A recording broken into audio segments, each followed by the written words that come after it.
Hello' ফ্ৰেণ্ডসকল, দেখিছেনে ৰাতিপুৱা টাইমত এয়া গা পা ধুই আহিলোঁ লৰালৰিকৈ আৰু গা পা ধুই পানি এতিয়া মই মুখ চুখ পৰ্দা চৰ্দা সানি লওঁ। সানি পানি যিহেতু ছোৱালী স্কুল নিব লাগিব সেইকাৰণে স্কুললৈ ওলাই লওঁ।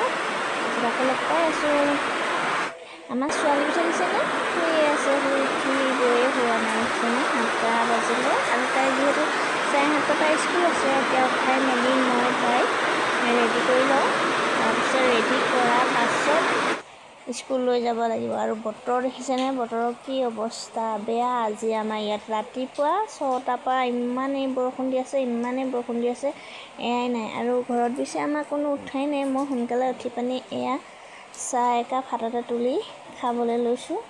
আৰু যিহে গৰম আছিলে কালিৰ পৰা, আজি আকৌ বৰষুণ নেৰে বৰষুণ, ইমান বৰষুণ দিছে নহয়।